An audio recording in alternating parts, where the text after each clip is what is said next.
All right, today we're going to unpack a piece of tech that millions of us use every single day, sometimes without really knowing what's going on under the hood.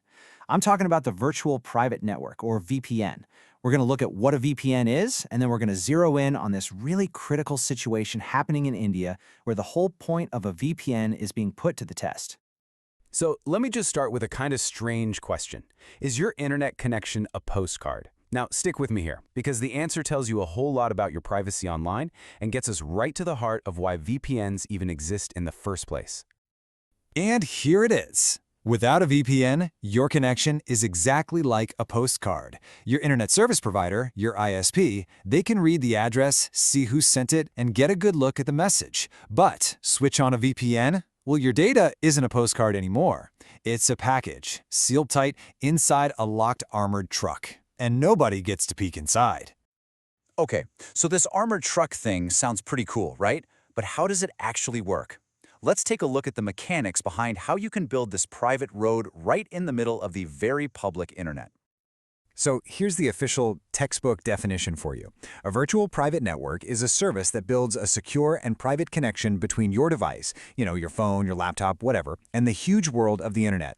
The two words you really need to remember here are secure and private.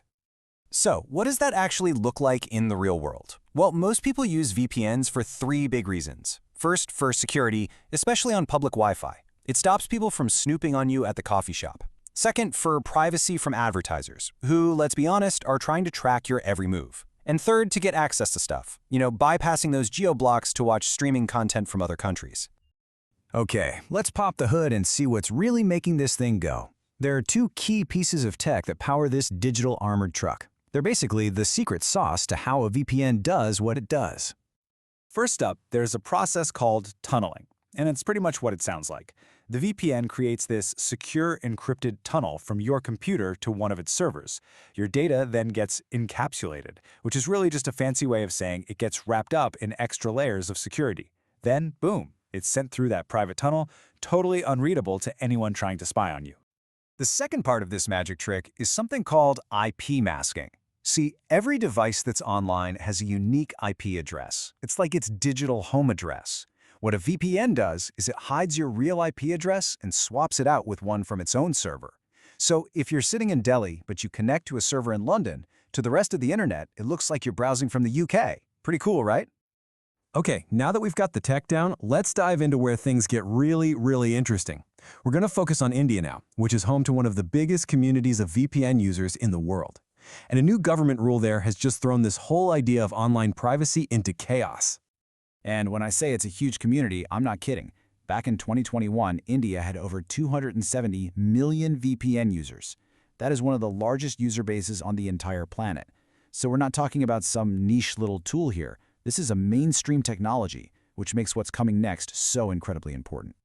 And then, in April of 2022, this bombshell dropped. The Indian Computer Emergency Response Team, or CERT-IN, put out a new directive, and right at the heart of it was this rule.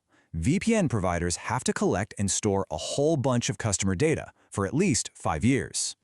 And we're not talking about small details here. The government wants providers to log your validated name, the IP addresses you're using, your email address, and get this, even the reason you said you wanted the VPN for in the first place. It is a really comprehensive list of your personal data. And this creates a huge, fundamental problem. A government demanding that you keep logs of user data goes completely against the core promise of a privacy-focused VPN, which is a no-logs policy. You just can't have both. The two ideas are totally at odds with each other. So how did the industry react? Well, it was fast and it was dramatic. Instead of following the new rule, some of the biggest names in the game, like NordVPN and ExpressVPN, they just packed up and pulled their physical servers right out of India. It was a massive statement, basically saying, we'll keep serving our Indian users, but not like this. This whole situation in India really highlights how important it is to understand what a VPN can and can't do. It's a fantastic tool for sure, but it is not a magic invisibility cloak. Let's clear up some common myths. Okay, myth number 1. A VPN makes you totally anonymous. The reality is, while it's great at hiding your IP address, websites can still track you using other things like cookies or a sneaky technique called browser fingerprinting. Think of a VPN as one really strong layer of privacy, not total absolute anonymity. And here's another big one. A VPN is not an antivirus program. Its job is to secure your connection. If you go and click on a sketchy link, the VPN will just do its job and securely download that virus right onto your computer. You've still got to be smart about what you click on. And hey, a really important warning here. You need to be super careful with free VPNs. You know that old saying, if you're not paying for the product, you are the product? Well, it's never been more true. A lot of these free services make their money by logging everything you do and selling it to data brokers, the exact thing you were trying to avoid. Now, just for our more technical folks out there, it's worth taking a second to clear up a few terms that sound alike but are actually totally different. A VPN is for secure remote access. A VLAN is for splitting up an internal office network, and a VPC is all about isolating your stuff in the cloud. Different tools for very different jobs. So, with all of this information swirling around, what's the actual takeaway? If you're in India right now and you want a VPN that truly protects your privacy, what should you be looking for? Let's build a quick playbook. Here are the 3 absolute must-haves. First, does it have a strict no-logs policy that has been checked by an independent auditor? This is non-negotiable. Second, does it have any physical servers located inside India? For privacy, you want that answer to be no. And finally, does it still give you the option to use virtual Indian servers so you can get an Indian IP address while the actual hardware is safely somewhere else? And that really brings us down to the most important question of all. In a world where our digital lives are more valuable than ever, this whole thing isn't just about technology, is it? It's about trust. Your digital life is valuable, so who do you trust to guard it?